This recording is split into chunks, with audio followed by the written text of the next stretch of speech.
నేను హాస్పిటల్లో ఉన్నప్పుడు నీ గురించి ఏం ఆలోచించానో తెలుసా? శివారెడ్డి నుంచి ఎలా తప్పించుకోవాలి, ఎక్కడ దాక్కోవాలి అని పారిపోయి ఉంటావు. నిన్ను పట్టుకోవడానికి ఎక్కడెక్కడ వెతకాలి, ఎన్ని రోజులని వెతకాలి అని ఆలోచించాను. కానీ నువ్వేంట్రా, అసలు ఈ మద్దాలి శివారెడ్డి అనే వాడే నీ లైఫ్లో లేనట్టు, వాడితో అసలు నీకేమీ జరగనట్టు హ్యాపీగా బైక్ వేసుకొని హైదరాబాద్ మొత్తం ఇంత నార్మల్గా ఇంత కూల్గా ఎలా తిరుగుతున్నావురా నువ్వు? ఎవరు సార్ మీరు? ఎవరు సార్ మీరు? నేనెవరో నీకు తెలీదు. మీరేం మాట్లాడుతున్నారు? మీరు ఎవరు అనుకుని ఎవరితోనో మాట్లాడుతున్నారు? నేనెవరో నీకు నిజంగా సార్ మీరు ఎవరు సార్?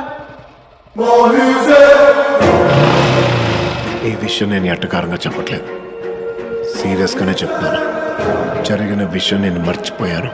నా లైఫ్లో కానీ నా మైండ్లో కానీ నువ్వు లేవు. మా అన్నని చంపాలనుకున్న విషయం నేను మర్చిపోయాను, నువ్వు మర్చిపో.